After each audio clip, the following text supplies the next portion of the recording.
Hello all, my name is Miss Shubhangi Patil, working as Assistant Professor at DYPIMR Akurdi at Chemical Engineering Department.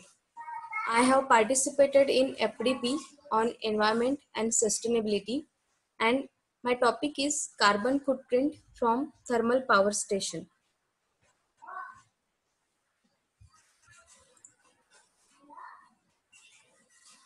In first week, I have prepared one short video about environment sustainability through clean coal technology. In video, I have explained how coal can be processed effectively to reduce air pollution. In second video, I have explained different methods to upgrade coal before combustion. So these two videos I have prepared, and outcomes of these two videos are, so after learning through the video, the student will be able to understand the different types and application of coal, emission from coal combustion, what are the different gases which are results from the coal combustion, then technologies which is used to reduce this greenhouse gas emission, and last one is the norms of Ministry of Environment, Forest and Climate Change. So these are the outcomes of these videos. The next, now as we know, the coal plays a major role in delivering electricity across the globe and is the fundamental in the creation of steel and concrete and provides energy for transportation. Coal mining is also a critical contribution to many economies, especially in developing nations where mining's contributions enable them to grow stronger and tackle the dual challenges of poverty and development. Also, the coal it has a significant role to play in building modern and sustainable societies. Coal plays a vital role in meeting global energy needs and is critical to infrastructure development also. So if you see, 38% of world's electricity and 71% of the world's steel is produced using coal. But there is a in the coal combustion, the problem is greenhouse gas emission. So reducing greenhouse gas emission from the power sector is a major challenge, not just for India but throughout the world.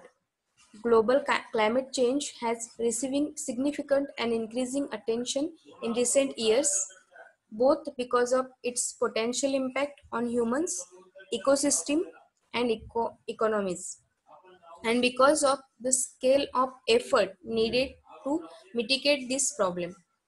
The coal-fired power generation is considered as one of the major sources of environmental pollution in India. Of the total environmental pollution in 2016, power sector reportedly accounted for 51% of SO2, 43% of carbon dioxide, 20% of oxide of nitrogen, and 7% of particulate matter emission. So these are the percentage of this SO2, CO2, NOx, and particulate matter which result from the coal combustion. Then Ministry of Environment, Forest and Climate Change notified Environment Protection Amendment Rule 2015 for thermal power station. So there are norms which are these are environmental norms for this particular thermal power station. So if you see in this table, these norms are given. So first column, it gives the parameter, emission parameter. So first is particulate matter, second SO2, NOx, mercury and water. So if you see, after that there are three columns. So TPS means thermal power station which are installed. So the thermal power stations which are installed before 31st December 2013, the norms for the production of this particulate matter is it should be 100 milligram per normal meter cube. For SOX, it is having 600 milligram per nm cube. NOx 600 milligram per nm cube. For mercury, it is for small scale, means for 500 megawatt units, the mercury emission should be nil, and for capacity, for thermal power station capacity greater than 500 megawatt, the mercury emission limit should be 0.03 milligram per nm cube. Then next, the TPS which are installed after 31st December 2003 to 31st December 2016. The second column gives the limits for this, all these. The next one is the thermal power stations which are installed after 1st January 2017. The particulate matter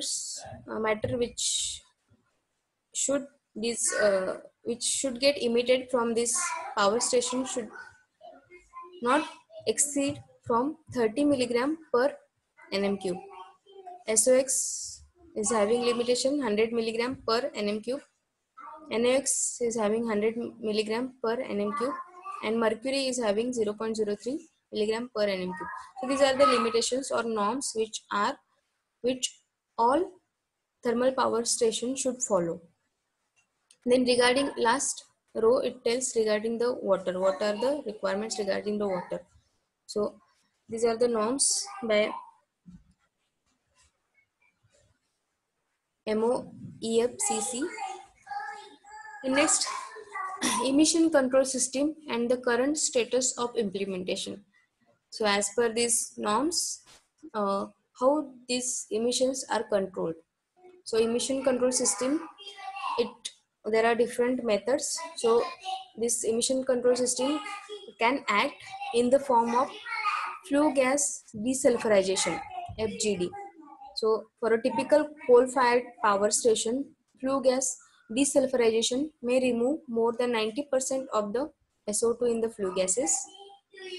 The next is selective catalytic reduction or selective non-catalytic reduction need to be implemented, and another measures such as combustion modification and retrofit of electrostatic precipitator are required to be taken whenever necessary for control of SOX, NOx, particulate matter and mercury within the limit specified by MOEFCC. Now this selective catalytic reduction of for this NOx from either stationary or mobile combustion source and chemical processes, it is proven that the catalytic technology is unique in its ability to provide high NOx reduction across the broad range of conditions. Also, the most important consideration in electrostatic precipitator is for coal-fired boiler application is to maintain and increase dust collecting performance of high resistive dust.